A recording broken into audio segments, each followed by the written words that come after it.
Bismillahirrahmanirrahim. Dear my viewers, students, scholars, Assalamu alaikum. Today I am going to present, or you may consider that this video clip is basically consists of how to write a research proposal. That if you are pursuing your MS or PhD degree, so what will be the basic basic and beginning steps for writing a research proposal, an effective research proposal. Similarly, if you are interested in obtaining any scholarship and you are confused that how can I take opportunity of getting a scholarship, and the relevant committee is asking for from you the research proposal, so this video clip is about comprising on those steps that through which and how you can write a research proposal, and you can pass on your degree, or you can collect your or get your desired scholarship grant. So let's proceed.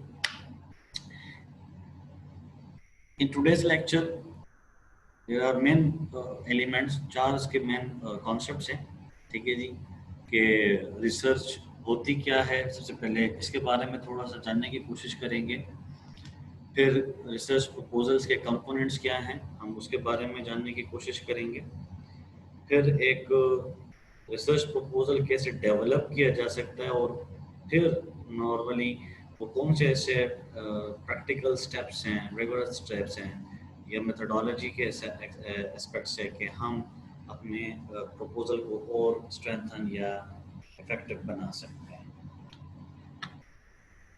मेरा नाम जी शाहिद रशीद है,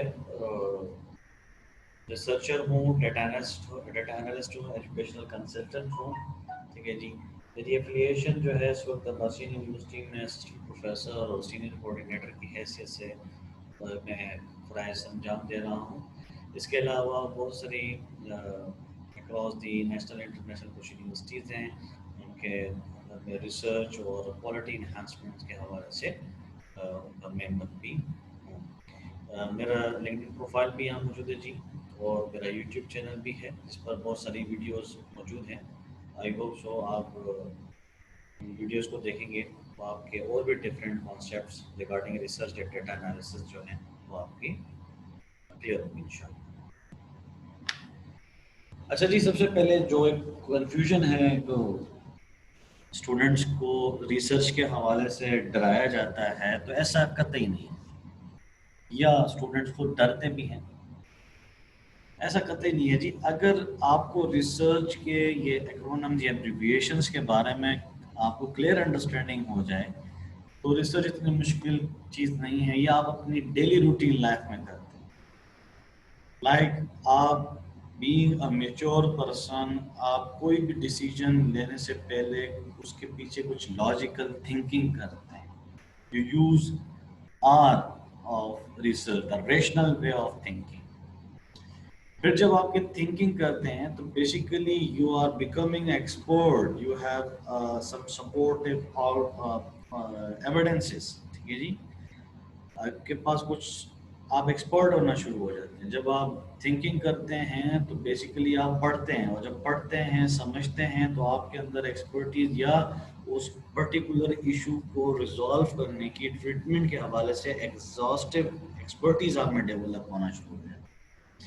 Then you find out some sort of solution कि अगर एक problem है तो उसके लिए किस तरीके से हम क्या एक्सपर्टीज यूज करते हुए उस प्रॉब्लम के सोल्यूशन की तरफ जाते हैं। बेसिकली आप सोल्यूशन भी आइडेंटिफाई करते हैं, और उन सॉल्यूशंस के लिए भी, उन सॉल्यूशंस को आइडेंटिफाई करने के लिए भी सर्च का सहारा लेते हैं, ठीक है। Exactness,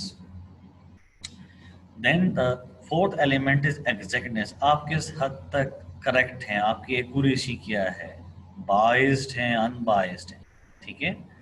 and then are you able to do analysis, ठीक है। आप अपनी जजमेंट के ऊपर कुछ एनालिसिस या दूसरों की जजमेंट के ऊपर कुछ एनालिसिस करने की आपके अंदर इतनी काबिलियत है, आपके पास इतनी नॉलेज है, इतनी आप थिंकिंग स्टडी कर सकते हैं। फिर कुछ चीज़ें फैक्ट्स होती हैं, तो क्या आपके पास रिलेशनशिप, जिन वेरिएबल्स के ऊपर आप काम कर रहे हैं, तो क्या उनके बारे में फैक्ट्स एंड फिगर्स का आपको किस हद तक अंदाजा है, समझ पूछे। सी फॉर क्रिटिकल ऑब्जर्वेशन, क्या आप अपने काम को क्रिटिकली रिव्यू कर सकते हैं या दूसरों के काम को क्रिटिकली देख सकते हैं। एंड द लास्ट वन, किस हद तक आप हॉनेस्ट हैं और हार्ड वर्किंग है, मीन्स कमिटमेंट। सो आप ये कहते हैं कि रिसर्च बेसिकली इन 7-8 स्टेप्स का मजमूआ है। अगर आपके अंदर ये क्वालिटीज़ हैं तो आपको घबराने की ज़रूरत नहीं है जी। You can conduct a research, a very well research आप कर सकते हैं, ठीक है। सो कॉन्सेप्ट्स ऑफ रिसर्च के बारे में डेफिनेशंस हैं, कैरेक्टरिस्टिक्स हैं, क्वालिटेटिव है, क्वांटिटेटिव है, कुछ एग्जांपल्स हैं। वन बाय वन जरा इसको डिस्कस कर लेते हैं। What is research basically? Research, एक ऑथर हैं बॉन्ड हरबोन ब्रॉन ने कहा है कि research is what I am doing when I don't know what I am doing. किसी ने इसको बड़ा जबरदस्त एक्सप्लेन किया है कि research is a journey from known to unknown. Basically आप देखिए, आप एक एरिया होता है, एक टॉपिक ऑफ इंटरेस्ट होता है, और बेसिकली रिसर्च उसमें है क्या?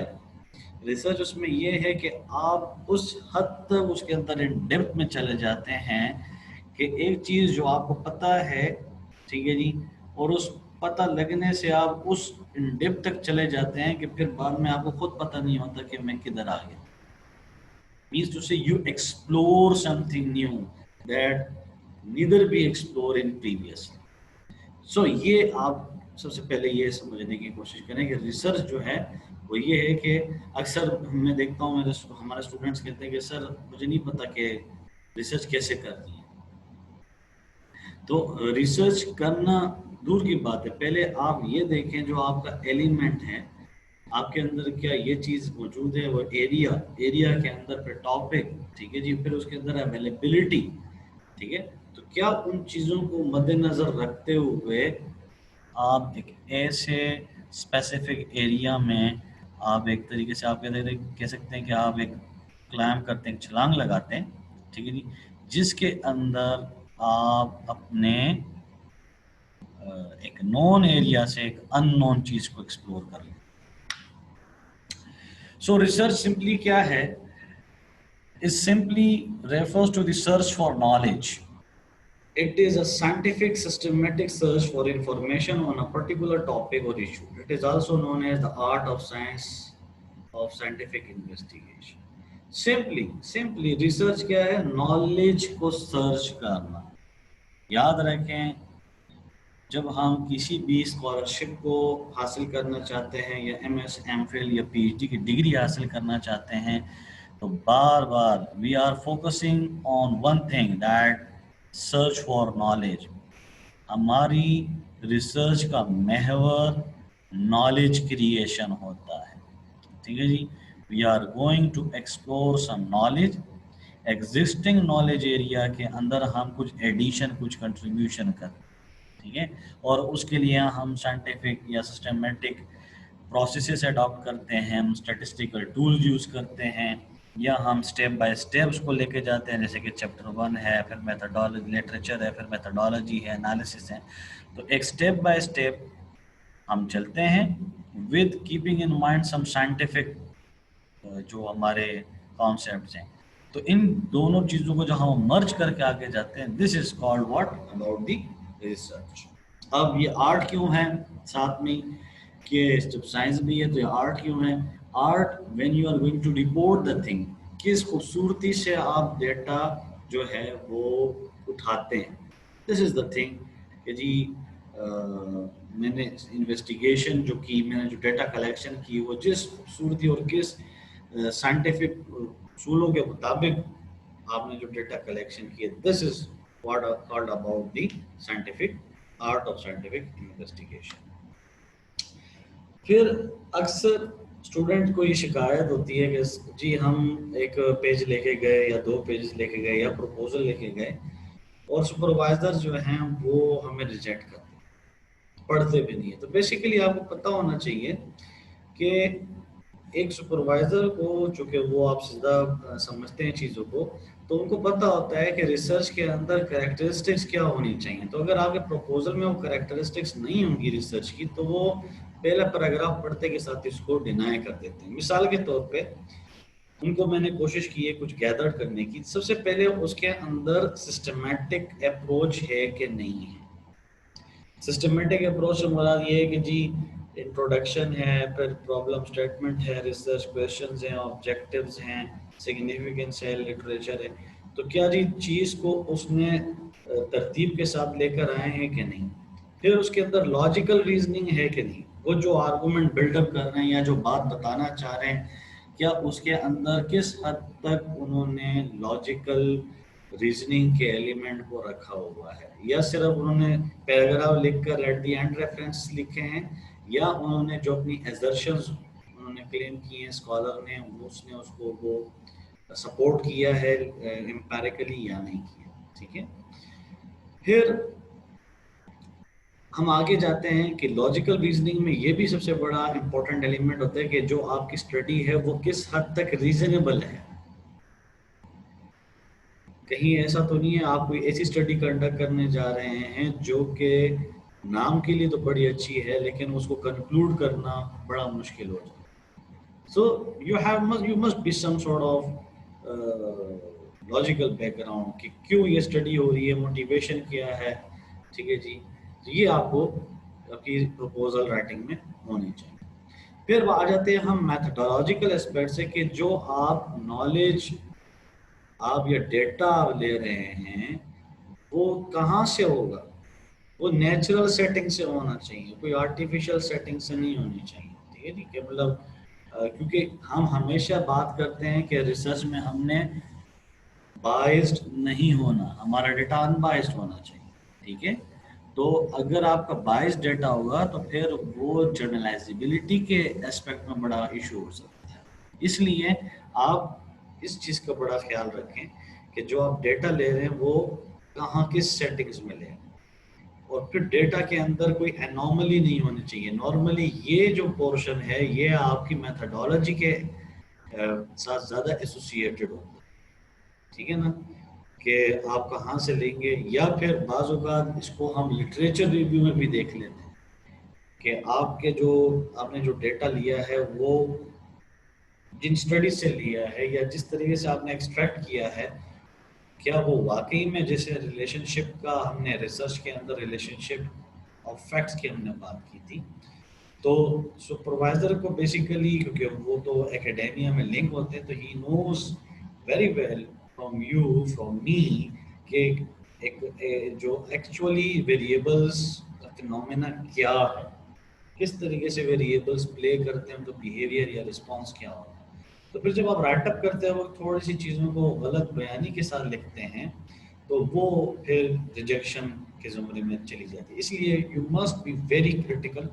वो सी रिसर्च का सी जो है क्रिटिकल होना चाहिए, और एग्जैक्टनेस जो वहाँ पर है उसी तरीके से लिखें।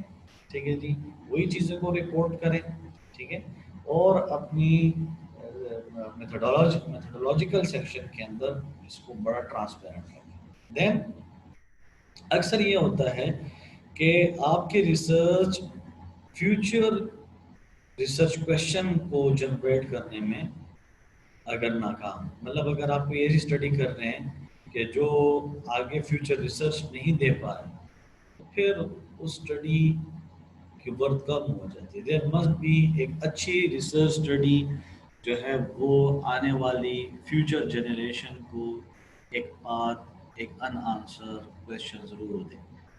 ठीक है जी। मतलब आप इतना स्टडी करें कि आप अपने बाद अपने आने वालों को क्या सजेस्ट करें, तो आपको इतनी इस हद तक आपकी स्टडी में वर्थ होनी चाहिए। एंड देन एक्यूरेसी, कि आपकी स्टडी की कितनी एक्यूरेसी है। ठीक है जी। ये भी देखा जाता है नॉर्मली, और ये नॉर्मली आपके लॉजिकल और इन सारी चीज़ों के ऊपर देखा जाता है कि किस हद तक आप एक्यूरेट जा रहे हैं, और वो रिसर्च क्वेश्चन जो आप प्रपोज कर रहे हैं फ्यूचर के लिए वो किस हद तक एक्यूरेट होगा। तो ये सारी basically in a short note पे ये सुपरवाइजर को पता लग जाती है, तो इसलिए इन चीज़ों पर आपको बड़ा फोकस करना होगा। देन जी रिसर्च बेसिकली दो किस्मों की होती है, क्वालिटेटिव रिसर्च है, क्वांटिटेटिव रिसर्च। ठीक है जी। क्वालिटेटिव रिसर्च में डेफिनेशंस में नहीं जाऊंगा जी, मैं आपको वक्त ज़ाया इन चीज़ों पर नहीं करूंगा कि बुक किस चीज़ों पर हम बात करें। हम फोकस करेंगे कॉन्सेप्ट्स के ऊपर और बड़े सिंपल अल्फाजों में। क्वालिटेटिव रिसर्च क्या होती है? Qualitative research basically is general research objectives. आप आइडियाज डिस्कस करते हैं क्वालिटेटिव स्टडीज के अंदर, आप थीम्स को आइडेंटिफाई करते हैं, जबकि आप अपनी क्वांटिटेटिव रिसर्च में उन्हीं थीम्स को टेस्ट करते हैं through specific question.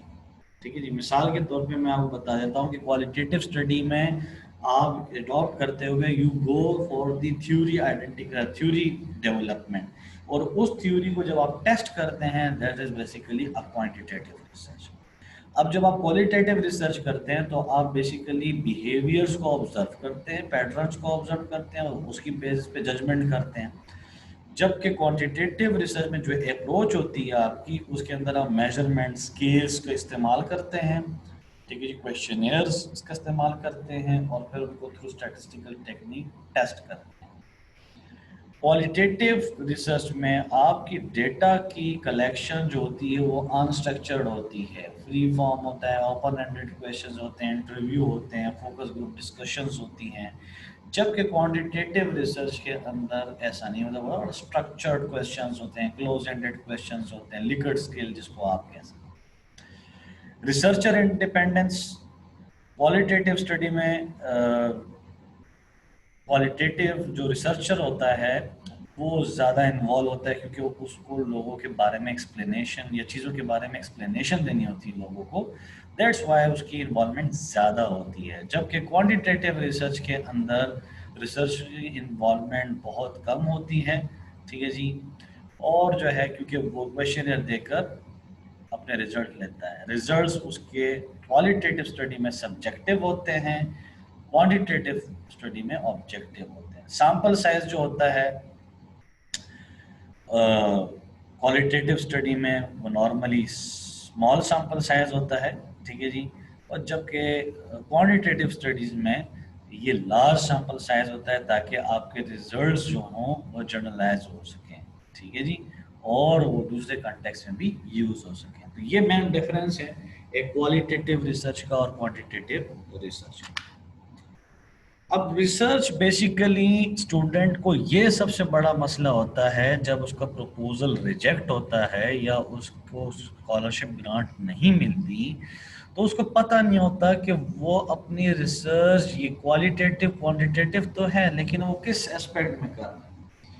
Normally research तीन किस्मों में होती है। एक होती है थेमेटिक स्टडी, एक होती है परसेप्चुअल बिहेवियरल स्टडी, या एक होती है हिस्टोरिकल एम्पिरिकल स्टडी। जो थीमेटिक स्टडी होती है उसमें हम नाम से ज़ाहिर है हम थीम्स को आइडेंटिफाई करते हैं। ठीक है जी। हम थीम्स को आइडेंटिफाई करते हैं, उस पर लोगों की राय को हम देखते हुए हम वेरिएबल्स को आइडेंटिफाई करते हैं, फिर उनको क्लब कर देते हैं थ्रू कोडिंग। ठीक है जी। कि क्या ये किस चीज़, ये किस डोमेन में आ रही है। ठीक है। जैसे कि मेरे एक सुपरविजन में एक स्टूडेंट थे जो कि विंड पावर प्रोजेक्ट्स पे काम कर रहे थे। तो बेसिकली उस वक्त हमने ये यहाँ पे एक कोशिश की कि जो सिंध कोस्टल एरियाज में जो विंड पावर प्रोजेक्ट्स लगे हैं वो क्या वजूहात हैं कि लोग वहाँ पे रेजिस्ट कर रहे हैं। तो हमने देखा कि वो आखिर में जब पूरा हम लोगों के क्वेश्चंस उनसे इंटरव्यू किए, डिस्कशंस हुई, तो एट द एंड हमने ये थीम आइडेंटिफाई किया कि there are some financial, some geographical, some political factors. ठीक है जी। Social factors, religious factors, religious beliefs. ठीक है जी। जिनकी वजह से वहाँ पे जो विंड पावर प्रोजेक्ट्स हैं वो सक्सेसफुल नहीं हो रहे। तो बेसिकली उनको जो सब वेरिएबल्स हमने एक्सट्रैक्ट किए थे उनको जो फिर हमने मेन वेरिएबल में क्लब किया, तो this is called basically thematic study. फिर परसेप्चुअल बिहेवियर स्टडी क्या होती है? लाइक कंज्यूमर बाइंग बिहेवियर हो, ठीक है जी, या ह्यूमन रिसोर्स प्रैक्टिसेस हो, ठीक है जी, या परसीव्ड ऑर्गेनाइजेशनल जस्टिस हो, ठीक है। ये आपकी जो इस टाइप की जो एचआर, मार्केटिंग, जनरल मैनेजमेंट की जो आपकी स्टडीज होती है, this studies called the perceptual and behavioural study. However, on the other hand, जो इकोनॉमिक्स ओरिएंटेड, फाइनेंस ओरिएंटेड होते हैं, लाइक स्टॉक मार्केट परफॉर्मेंस हो गई, ठीक है जी, इकोनॉमिक इंडिकेटर्स हो गए, उनके स्टडी, उनके पैटर्न को स्टडी जब किया जाता है तो these studies are called historical and empirical studies. अब आ जाते हैं जी हम main elements of research proposal. देखें जी स्टूडेंट्स, स्कॉलर्स, प्रोफेसर जितने भी मौजूद हैं, याद रखें रिसर्च प्रपोजल के सिर्फ 4 एलिमेंट्स मेन, बस, इससे ज्यादा और कुछ नहीं, ठीक है। हम वन बाय वन इन चारों को देखते हैं विद एग्जांपल्स इंशाल्लाह। इंट्रोडक्शन सेक्शन में स्टूडेंट को कंफ्यूजन ये होती है कि सर हम देखेंगे क्या, तो यहाँ पे मैंने उनको थोड़ा सा सम अप किया है कि आप इंट्रोडक्शन सेक्शन 3 मेजर एलिमेंट्स में डिवाइड होता है। नंबर 1, आप अपने टॉपिक, जैसे आप किसी इंटरव्यू में जाते हैं तो आप अपने आप को इंट्रोड्यूस कराते हैं, इसी तरीके से आपने अपने टॉपिक को इंट्रोड्यूस करवाना है, ठीक है जी। आपने ऑडियंस के सामने, एग्जामिनर के सामने या पैनल के सामने या सुपरवाइजर के सामने आपने अपने टॉपिक की वैल्यू क्रिएट करनी है कि मेरा टॉपिक क्या है, किस एरिया में लाई करता है, क्यों वो ज़रूरी है, किस तरीके से ज़रूरी है, किस किसने कहा है ज़रूरी है, एंड देन वो ऐसी क्या अभी तक गैप है या जो आपकी प्रॉब्लम है जिसको आप जो है आइडेंटिफाई कर गए हैं और उसको आप सोल्यूशन की तरफ लेके जा रहे हैं। ये चीज़ें जो हैं आपके इंट्रोडक्शन सेक्शन में होनी चाहिए। फिर आप प्रॉब्लम स्टेटमेंट आइडेंटिफाई करते हैं, ठीक है जी। अब प्रॉब्लम स्टेटमेंट में 3 एलिमेंट्स होते हैं, एंटीसीडेंट्स होते हैं, एक्चुअल प्रॉब्लम होती है, उसके कॉन्सिक्वेंसेस होते हैं। तो you should be very careful about writing the problem statement. Then you have to propose a research questions, ठीक है जी, कि जो उसके रिसर्च क्वेश्चंस क्या हैं, एंड देन रिसर्च ऑब्जेक्टिव्स, ठीक है, and followed by the significance of the study. अभी वन बाय वन हम इन सारी चीजों को देखते हैं। मिसाल के तौर पे पहले 3 टॉपिक्स को यहाँ पे कोशिश की गई है कि ये एक टॉपिक के अंदर, ये मेरे टीचर हैं, उन्होंने ये एक पेपर लिखा था। तो देखें उन्होंने अपने टॉपिक को इंट्रोड्यूस कैसे किया, फिर वैल्यू कैसे क्रिएट की, और उसके अंदर गैप को कैसे एक्सप्रेस किया। तो ये जो आर्ट है ये आपको पता होना चाहिए कि किस तरीके से आप अपनी फील्ड में, ठीक है जी, अपने एरिया में टॉपिक ऑडियंस के सामने, एग्जामिनर के सामने कैसे उनको बताएंगे, वैल्यू क्रिएट करेंगे और गैप को आइडेंटिफाई करेंगे, ठीक है। अब जैसे कि research on servant leadership has primarily focus on business organisation with relative skills research in the context of HEI।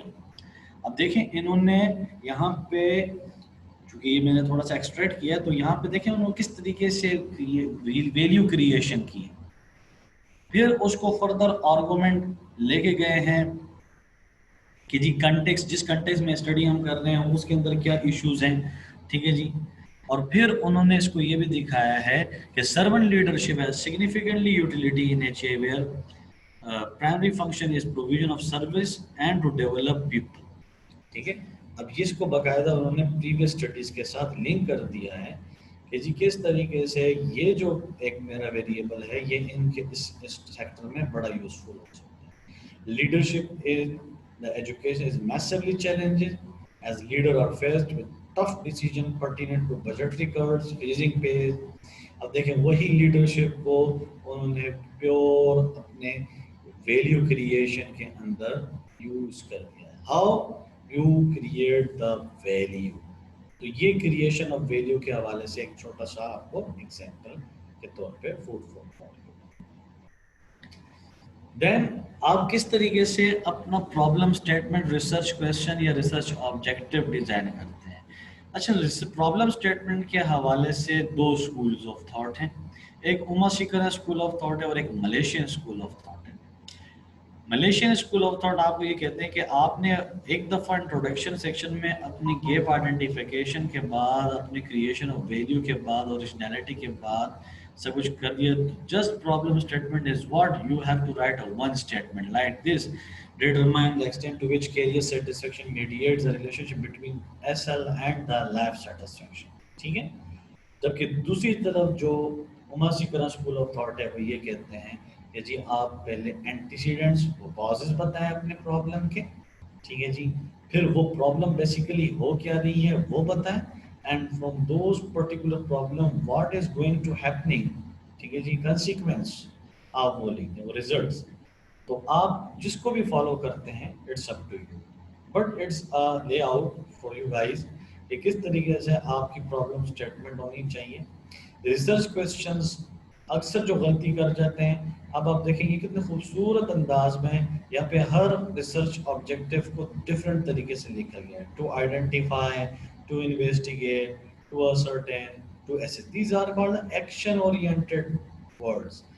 अब मसला ये होता है कि स्टूडेंट एक ही जगह से लिख कर आ जाते हैं, to identify, to identify, to identify, and that shows कि आपके पास वोकैबुलरी की कमी है या आपने बड़ी जल्दी में कॉपी पेस्ट किया है, और वही leads to your rejection of the proposal, या उसके अंदर फिर सीरियस ऑब्जर्वेशंस आ जाते हैं। And then research question, does, is, whether, ठीक है, इस तरीके के क्वेश्चंस का आप इस्तेमाल करेंगे तो एक ज़्यादा प्रेजेंटेबल लगेगा।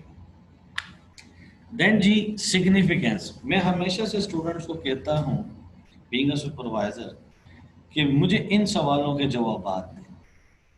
Significance of study means adding to knowledge और contributing to the discourse, that is providing evidence to substantiate a conclusion that's worth making. Significance to academia and industry should be clearly written, that is why is it often of worth to ask question, why does it matter, what will be the possible implications, ठीक है। Basically आपने ये बताना होता है कि in term of academia आपका क्या कंट्रीब्यूशन है, इन टर्म ऑफ इंडस्ट्री आपका क्या कंट्रीब्यूशन है, क्यों ये पर्टिकुलर स्टडी पे काम हो, क्या इसकी इसके अंदर नोवेलिटी आएगी, क्या ऐसी ज़रूरत पेश आई है, व्हाई डज इट मैटर। अगर आप बिजनेस मैनेजमेंट की बुक्स उठा लें, ठीक है, या अपनी किसी भी फील्ड की बुक उठा लें, तो आपने अपने वेरिएबल्स के ऊपर जो काम किया है तो सिर्फ उसी पे क्यों, कोई दूसरा क्यों नहीं, लाइक से पूरा फाइनेंशियल इंक्लूजन पे क्यों काम किया जाए, फाइनेंशियल क्राइसिस या मॉनेटरी पॉलिसी या दूसरे इंटरेस्ट रेट या बैलेंस ऑफ पेमेंट या ट्रेड डेफिसिट पे काम क्यों ना हो, क्यों फाइनेंशियल इंक्लूजन पे काम, क्यों लीडरशिप पे काम हो, ठीक है जी, क्यों जो है आपकी कंज्यूमर बाइंग बिहेवियर पे काम हो, क्यों ना कंज्यूमर इंटेंशंस पे काम हो, क्यों ना ग्रीन मार्केटिंग पे काम हो, क्यों एचआर प्रैक्टिसेस पे काम हो, या क्यों ग्रीन एचआर प्रैक्टिसेस पे काम हो और बाकियों पे काम क्यों ना हो। तो ये बेसिकली आपको अपना मैटर ऑफ कंसर्न बड़ा क्लियर करना होगा और उसकी फ्यूचर इंप्लीकेशंस बतानी होंगी कि इससे क्या बेनिफिट्स आप ड्राइव करके दे सकते।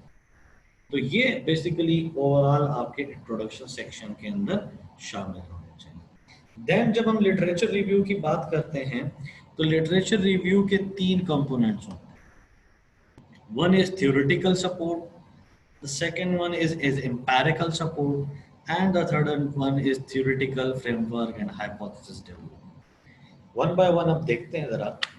थ्योरेटिकल सपोर्ट में बेसिकली हम डिस्कस करते हैं अपने थ्योरेटिकल एविडेंसेस को कि हमारी जो प्रपोज रिसर्च स्टडी है उसकी वो किन in lieu of what theories basically are present in this particular field, आपकी स्टडी किन थ्योरीज पर बेस कर रही है। तो बेसिकली आपने अपनी स्टडी को थ्योरेटिकल सपोर्ट ज़रूर देनी है कि आपकी स्टडी किन थ्योरीज के साथ लिंक है, एकेडमिक्स में बुक्स के साथ या नॉलेज डोमेन, किन नॉलेज डोमेन के साथ वो एसोसिएटेड है। तो थ्योरेटिकल सब एविडेंस देना बड़ा ज़रूरी है और ये उसके सामने आपके सामने एक एग्जांपल है कि किस तरीके से आप अपने प्रपोजल के अंदर जो है थ्योरीज को इनकॉर्पोरेट कर सकते। देन जी एम्पिरिकल सपोर्ट होती है कि किस तरीके से आप अपने प्रपोजल को या अपने आर्गुमेंट्स को डिफरेंट जो रिसर्चेज हैं पास की उनके साथ लिंक कर सकते हैं। ठीक है जी। तो एम्पेरिकल में आप लेटेस्ट रेफरेंसेस का इस्तेमाल करते हैं, लेटेस्ट स्टडीज़ का इस्तेमाल करते हैं, एंड दैट बेसिकली जो है एग्जामिनर को, सुपरवाइज़र को या पैनलिस्ट को ये इससे पता लग जाता है प्रपोजल के एम्पेरिकल सपोर्ट से कि आप किस ट्रेंडिंग एरियाज में हैं। ठीक है जी। अब मिसाल के तौर पे इट्स 2020 और मेरे सामने ये फूड फॉर थॉट के ऊपर जो मैंने एग्जांपल आपके साथ दी है ये आ जाती है, तो जब मैं इसको पढ़ता हूँ तो मुझे इसमें नज़र आते हैं रेफरेंसेस आर वेरी आउटडेटेड। तो अगर रेफरेंसेस आउटडेटेड है इसका मतलब है स्टूडेंट या स्कॉलर को जो है, या जो पोटेंशियल एप्लीकेंट है स्कॉलरशिप ग्रांट हासिल करने के लिए, उसके पास नॉलेज नहीं है, he is too old, outdated, वो फील्ड से आउट है। लेकिन अगर यहीं पे 2020, 2019, 2018 के रेफरेंसेस होते, ठीक है, तो फिर इसका मतलब ये है कि वो नज़र आ रहा होता कि हाँ जी ये जो स्टूडेंट या स्कॉलर है, ये पोटेंशियल एप्लीकेंट है, he knows the existing trends in his particular area. ठीक है। तो आपने एम्पेरिकली सपोर्ट जरूर देना है। And then theoretical framework. ठीक है जी। आपकी थ्योरीज हो गई, आपने एम्पेरिकली वो कर दिया, आपने सपोर्ट दे दी, and now you have to develop a framework. ठीक है जी। नॉर्मली ये क्वांटिटेटिव स्टडीज में ही ज़्यादातर होता है। ठीक है जी, कि जिसके अंदर आप थ्योरेटिकल फ्रेमवर्क शो कर देते हैं और कोई आईवी डीवी लिखने की ज़रूरत नहीं है जी। It the arrows automatically shows कि जी this variable is affecting this variable, so be patience. ठीक है। एंड हाइपोथेसिस फिर आप सजेस्ट कर देते हैं, हाइपोथेसिस अपने टॉपिक से रिलेवेंट हाइपोथेसिस टेस्टेबल स्टेटमेंट्स होती हैं जिनको हम फर्दर डेटा एनालिसिस के थ्रू टेस्ट करते हैं। तो डिपेंड अपॉन यूर स्टडी फिर आप इसके बाद अपनी स्टडीज़ को, हाइपोथेसिस को डेवलप कर देते हैं। इंशाल्लाह I will prepare a video on the theoretical and conceptual framework for you guys, ताकि उस थ्योरेटिकल फ्रेमवर्क के हवाले से भी आपकी जो अंडरस्टैंडिंग है वो क्लियर हो जाए। देन जी ये आ जाती है आपकी मेथडोलॉजी। ठीक है जी। ये याद रखें डियर व्यूअर्स कि आपकी मेथडोलॉजी बहुत स्ट्रॉन्ग होनी चाहिए। I repeat, your methodology should be very strong. कि कुछ फूड फॉर थॉट की आपकी एग्जांपल्स है, like nature of study, population and sampling, research model, या अगर इसको बेहतर ये होगा हम हॉरिजॉन्टल एक्सिस पे अगर जाएं, nature of study, type of investigation, researcher interference, population and sampling, data collection, instrumentation and measurement, research model, tools for data analysis. ठीक है। तो बेसिकली इसके अंदर अगर हम बात कर लेते हैं रिसर्च डिज़ाइन के ऊपर, ये अगर हम ब्रॉड अम्ब्रेला टॉपिक पर बात कर लें, तो आपका रिसर्च डिज़ाइन क्या है, ये कुछ इसके स्टेप्स होते हैं। आपकी स्टडी क्या है, क्वालिटेटिव है, क्वांटिटेटिव है। ठीक है जी। आपकी स्टडी किस तरीके की है, डिस्क्रिप्टिव नेचर की है या कोरिलेशनल नेचर की है। ठीक है। आपकी स्टडी जो है उसके अंदर आपकी इन्वॉल्वमेंट क्या है, मिनिमम है, मैक्सिमम है। ठीक है। फिर आपकी स्टडी की पॉपुलेशन क्या है और आपने कौन सी सैम्पलिंग टेक्निक के थ्रू आपने डेटा कलेक्ट किया। What is your data collection procedure, आपने डेटा कहाँ से लेना है, किन सोर्सेज से लेना है और किस तरीके से लेना है। This is what important in the research proposal. फिर अगर आप बिहेवियर स्टडी करना चाहते हैं तो ये HR, फाइनेंस या वो तमाम रिसर्चर्स जो कि अपना काम क्वेश्चनियर बेस्ड स्टडी के ऊपर, बिहेवियर स्टडी मीन्स टू से, अगर फाइनेंस का कोई स्टूडेंट है और वो ये देखना चाहता है कि मैं perceived behaviour, perceive post behaviour of internet banking या perception of the internet banking of the consumers देखना चाहता हूँ, तो वो क्वेश्चनियर यूज करेगा। तो बेसिकली वो यहाँ पे इंस्ट्रूमेंटेशन और मेजरमेंट के अंदर अपने क्वेश्चनियर को डिस्कस करेगा डिटेल में, उसके कंस्ट्रक्ट्स को, उसके एलिमेंट्स को। देन रिसर्च मॉडल, ये नॉर्मली इकोनॉमिक्स और फाइनेंस जो क्वांटिटेटिव स्टडीज़ की तरफ जाते हैं वो ज़्यादातर रिग्रेशन मॉडल्स वगैरह बना लेते हैं, ठीक है जी, और अपनी स्टडी को मॉडल वाइज एक्सप्लेन कर देते हैं। And then the appropriate tool for data analysis, S P S S, AMOS, Stata, EViews, ANOVA, sorry, NVivo, ठीक है, स्मार्ट पी एल एस, आप जो भी सॉफ्टवेयर यूज़ करते हैं आप उसके अंदर और उसके रिलेवेंट टेस्ट आप बता देते हैं कि मैं ये टेस्ट रन करूंगा या करूंगी और थ्रू दिस सॉफ्टवेयर, ठीक है। देन जी रेफरेंसेस हैं। रेफरेंसेस दो किस्मों के होते हैं, इन टेक्स्ट होते हैं और फुल रेफरेंसेस होते हैं। आजकल तो गूगल स्कॉलर ने इसको बड़ा आसान कर दिया है, ठीक है जी। मैं इंशाल्लाह इस पर भी एक छोटी सी वीडियो क्लिप बनाऊंगा कि किस तरीके से आप रेफरेंसेस को गूगल स्कॉलर के थ्रू, मैंडले के थ्रू, एंड नोट सॉफ्टवेयर के थ्रू आप इजीली अपने लिए कर सकते हैं। लेकिन just for beginners in text citations ये होती हैं कि आप विद इन द पैरेंथेसिस, जब आप at the end of the paragraph inside the body जब आप कोई रेफरेंस देते हो तो इंटेक्स साइटेशन कहलाती हैं।